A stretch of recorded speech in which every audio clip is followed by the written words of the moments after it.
Good morning students, welcome to BBN online classes. In our last class we have studied about the mechanism of digestion. Mechanism में पढ़ा था अपन ने कि कहाँ से डाइजेशन की मैकेनिज्म स्टार्ट होती है, कॉम्प्लेक्स शुगर पार्टिकल्स होते हैं, उनको सिंपलर सॉल्युबल जो कॉम्प्लेक्स पार्टिकल है उनमें शुगर पार्टिकल हैं उनमें ब्रेक डाउन किया जाता है. कंटिन्यू अपन पढ़ेंगे. अपनी जो नेक्स्ट लाइफ प्रोसेस है वो है रेस्पिरेशन. रेस्पिरेशन जनरल अगर अपन बात करते हैं तो रेस्पिरेशन जो होता है बेटा, it is the formation of usable energy in the form of ATP. अगर किसी भी प्रोसेस में फॉर्मेशन होता है यूजेबल एनर्जी का और वो किसकी फॉर्म में होता है, एटीपी. एटीपी क्या होती है बेटा, एडिनोसिन ट्राइफॉस्फेट. ठीक है, ये है बेटा करेंसी ऑफ एनर्जी. ये क्या है, करेंसी है किसकी, एनर्जी की. तो अगर यूजेबल एनर्जी एटी की फॉर्म में अगर कोई प्रोसेस में फॉर्मेशन होता है तो it is known as the respiration. फिर रेस्पिरेशन में क्या हो रहा है, एटीपी बन रही है, मतलब कि एनर्जी क्या हो रही है, रिलीज. एनर्जी क्या हो रही है, रिलीज. तो अगर एनर्जी रिलीज होती है तो अपन उस केमिकल रिएक्शन को क्या कहते हैं, एक्सोथर्मिक रिएक्शन. और एक जिसमें क्या होता है, एनर्जी का एब्जॉर्प्शन होता है, it is known as the endothermic reaction. तो एनर्जी अगर कहाँ हो रही है, इसमें क्या बन रही है, एनर्जी रिलीज हो रही है, तो ये एनर्जी रिलीजिंग प्रोसेस भी है. तो respiration is the formation of usable energy in the form of ATP and it is also known as the energy releasing process. ठीक है, रेस्पिरेशन में एनर्जी निकल भी रही है, बन भी रही है ना. तो एक्सोथर्मिक भी है, एनर्जी रिलीजिंग प्रोसेस भी है. और दूसरा ये क्या है कि भाई यूजेबल एनर्जी है एटीपी की फॉर्म में, ये उसका फॉर्मेशन करती है. तो जनरल अगर अपन बात करते हैं कि all living organism requires the minimum supply और कांस्टेंट सप्लाई ऑफ एनर्जी. अपन जानते हैं अच्छे से कि कोई भी लिविंग ऑर्गेनिज्म है उसको कांस्टेंट एनर्जी सप्लाई की जरूरत होती है. ठीक है, और जो एनर्जी है it is derived from the stored food. और जो एनर्जी मिलती है बेटा वो कहाँ से मिलती है, उसको स्टोर्ड फूड से. एंड स्टोर्ड फूड कहाँ से आता है उसके पास, न्यूट्रिशन की प्रोसेस से. क्योंकि उसने न्यूट्रिशन किया तो उसने क्या किया, जितनी एनर्जी उसमें आई उसने उसको क्या किया, वेरियस लाइफ प्रोसेस को काम में लिया, जो बच गई उसको उसने क्या कर दिया, स्टोर्ड. तो स्टोर्ड फूड है जो न्यूट्रिशन की प्रोसेस से वो ऑब्टेन करता है, उससे वो क्या करता है, एनर्जी को स्टोर्ड करता है. तो जनरल अगर अपन बात कर सकते हैं कि जो एनर्जी आपने है स्टोर्ड फूड में है, तो आप वेरियस लाइफ प्रोसेस को उसमें लगाते हैं, उसको यूटिलाइज करते हैं. ठीक है, तो अपन बात करते हैं रेस्पिरेशन की प्रोसेस क्या हो गई. फिर रेस्पिरेशन की प्रोसेस सीधा सा हो गई, अगर फॉर्मेशन होता है एटीपी का, यूजेबल एनर्जी का, तो वो बायोकेमिकल रिएक्शन या जो केमिकल रिएक्शन है वो क्या है, आपकी रेस्पिरेशन. अब जो एनर्जी अपने पास है बेटा, अपन जो भी न्यूट्रिशन लेते हैं it can not be directly usable. अपन उसको डायरेक्टली कन्वर्ट नहीं कर सकते, यूज नहीं कर सकते, क्योंकि वो कॉम्प्लेक्स पार्टिकल्स होते हैं, उनको अपन को क्या करना है, ब्रेक डाउन करना है, जिससे वो क्या बनेगा, थोड़े सॉल्यूबल या सिंपलर सब्सटेंसेस बन जाते हैं. उसके बाद में उनको अपन एब्जॉर्ब करके एनर्जी प्रोड्यूस कराते हैं. तो ये क्या कह रहा है कि जो पोटेंशियल एनर्जी है जिसको अपन डायरेक्टली यूज नहीं कर पाते, उस पोटेंशियल एनर्जी को कन्वर्ट करते हैं इन the form of chemical energy. ठीक है, तो रेस्पिरेशन की प्रोसेस की डेफिनेशन नहीं आ गई कि किसी भी पोटेंशियल एनर्जी का कन्वर्जन होता है किसमें, केमिकल एनर्जी में, और वो क्या बनाता है, एटीपी. तो उसको भी अपन कहते हैं रेस्पिरेशन. जनरल अगर अपन बात करते हैं रेस्पिरेशन की प्रोसेस की, तो it is the biochemical process in which complex organic material. याद रखना है, न्यूट्रिशन में अपने पढ़ा था कि कॉम्प्लेक्स ऑर्गेनिक मटेरियल्स का क्या होता है, ब्रेकडाउन, है ना.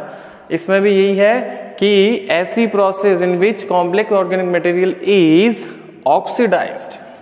ऑक्सीडाइज का मतलब है किसी भी कॉम्प्लेक्स पार्टिकल है उसके साथ क्या जुड़ जाएगा, ऑक्सीजन, एड हो जाएगा ऑक्सीजन का, या उसका क्या हो जाएगा, ब्रेक डाउन. सो क्या निकलती है, energy to release energy in the form of ATP.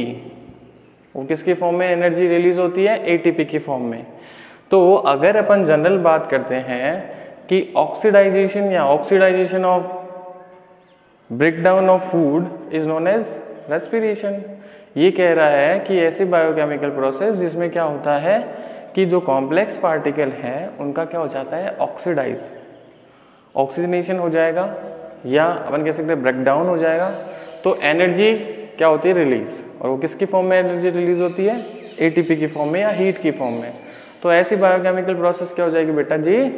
Respiration. General अगर अपन बात करते हैं, देखिए ये C6H12O6 ये क्या है? ग्लूकोज। क्या है ये बेटा? ग्लूकोज है। स्टोर्ड फूड होता है जनरल। तो ये ग्लूकोज है और इसके साथ अपन ने क्या कर दिया? ऑक्सीजन। ये बैलेंस करने के लिए है बेटा, तो आप समझ लो ये ग्लूकोज है। ग्लूकोज के साथ डेफिनेशन क्या करिए? ऑक्सीडाइजेशन करो उसका, उसके साथ ऑक्सीजन को ऐड कर दो। तो ये ग्लूकोज है, ऑक्सीजन को इसमें ऐड कर दिया, तो अपने पास बाई प्रोडक्ट जो बनते हैं वो होती है कार्बन डाइऑक्साइड और वाटर, एंड उसके बाद बनती है एटीपी, एडेनोसिन ट्राइफॉस्फेट, और ये बनते हैं, यूजेबल एनर्जी है 38 एटीपी। ठीक है, कितने बनते हैं? 38 मॉलिक्यूल बनते हैं एटीपी के। तो ग्लूकोज है, उसको ऑक्सीजन के साथ अपन ने क्या कराया? रिएक्शन कराया, तो कार्बन डाइऑक्साइड, वाटर और एटीपी के मॉलिक्यूल्स बनते हैं। इस रिएक्शन को अपन क्या कर रहे हैं?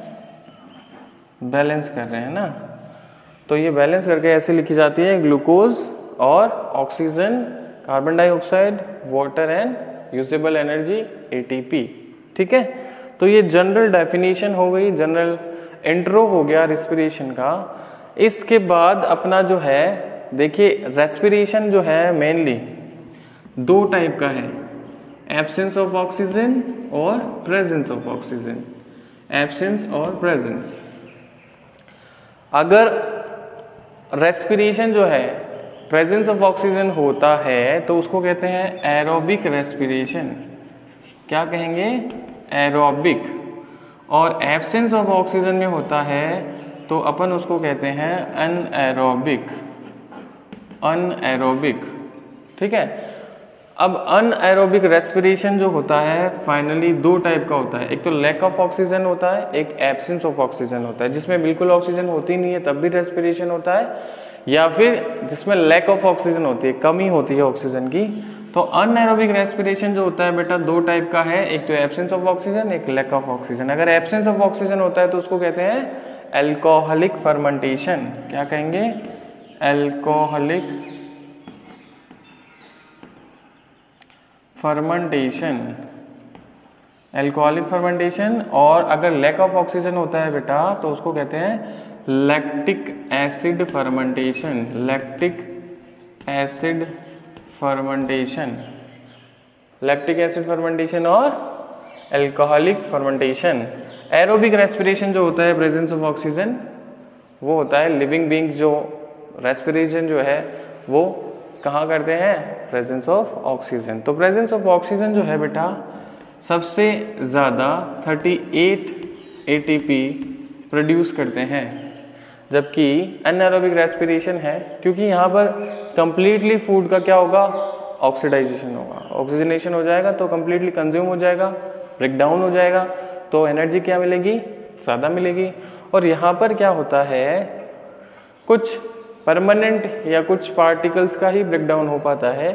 कंज्यूम जो होता है ब्रेकडाउन ऑफ फूड वो कंप्लीटली नहीं हो पाता है, जिसकी वजह से नंबर ऑफ एनर्जी या एटीपी है वो कितने बनते हैं? 2 एटीपी, चाहे वो एल्कोहलिक फर्मेंटेशन हो चाहे वो लैक्टिक एसिड फर्मेंटेशन। तो इसके बारे में और डिफरेंशिएशन जो है वो अपन पढ़ेंगे अपनी नेक्स्ट क्लास में। आपको रेस्पिरेशन जो है एनर्जी रिलीजिंग प्रोसेस है, एटीपी का फॉर्मेशन होता है, बायोकेमिकल प्रोसेस है, एनर्जी पोटेंशियल एनर्जी होती है वो कन्वर्ट होकर केमिकल एनर्जी बनाती है और वो फॉर्म में बनती है एटीपी के। ये आपको थोड़ा ध्यान रखना है। जनरल अगर बात करें रेस्पिरेशन क्या है तो किसी भी फूड सब्सटेंसेस का ब्रेकडाउन या ऑक्सीडाइजेशन जो होता है, ऑक्सीडाइज हो जाता है कोई भी food particle, so it is known as the respiration. क्या बनती है? एटीपी बनती है बेटा। लिविंग ऑर्गेनिज्म है, एरोबिक रेस्पिरेशन है, उसमें 38 एटीपी बनते हैं यूजेबल एनर्जी के। एल्कोहलिक और जो लैक्टिक फर्मेंटेशन होता है उसमें 2 एटीपी के मॉलिक्यूल्स बनते हैं, क्योंकि उनका पूरा जो ऑक्सीडाइजेशन होता है या ऑक्सीडाइजेशन होता है वो नहीं हो पाता है, जिसकी वजह से एटीपी कम बनते हैं। तो नेक्स्ट जो डिफरेंशिएशन है एरोबिक एंड एरोबिक रेस्पिरेशन में वो पढ़ेंगे अपनी नेक्स्ट क्लास में। All the best.